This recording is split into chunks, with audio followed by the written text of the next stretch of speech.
Okay, so what do you guys think about The Rock for president? According to a recent online poll, almost half of Americans would like to see the former wrestler in the White House.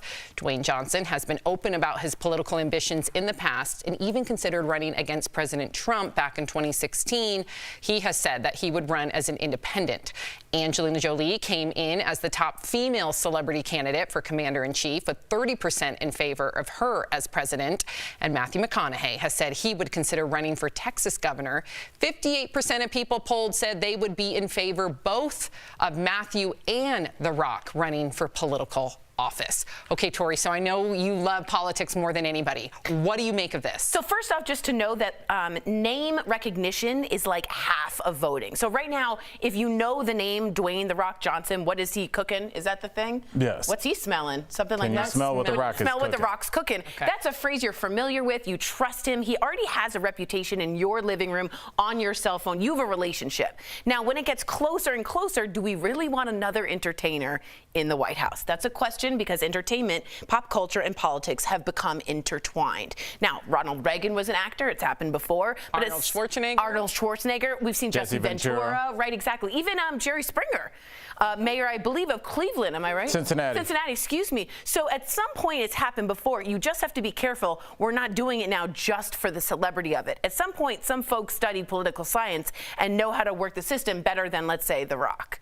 I don't see how it's a good idea to give one of the most, maybe the most powerful position in the world, Erica, to somebody that has no experience in that field whatsoever. There is no other field where this would even be a conversation. And I think that it's really, we think it's funny. We talk about The Rock, Matthew McConaughey, I like his movies, blah, blah, blah. But when something like a pandemic hits, something like when we're talking about abortion or gun rights, we need to have people that understand the system. They might be boring, but you know what? I want my politician to be a nerd about science. I want them to be a nerd about political process. I don't want them on the red carpet. I need you to be ready when everything hits the fan. But there's some people, Al, who will say, and Erica, please help me, they don't want politics anymore. They want those dirty politicians out of D.C. They feel like that all the politicians right now are in the pocket of somebody else. So either they're in the pocket of the NRA or in the pocket of some other lobbyist, so therefore they don't trust them. Erica?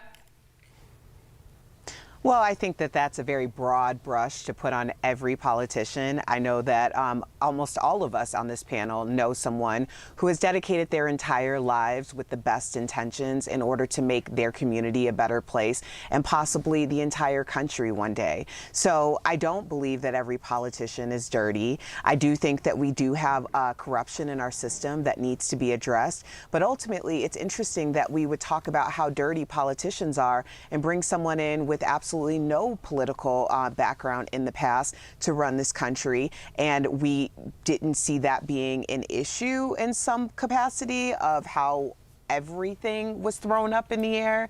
So I just think we need to be careful about just broadening that broad stroke. No, I agree with you. And just to put a button on Erica's point, I think the reason that we don't hear about these people that dedicate their lives is because it's boring. We don't want to read about that. We don't want to read about a community organizer or somebody that volunteers their time, like Erica Cobb.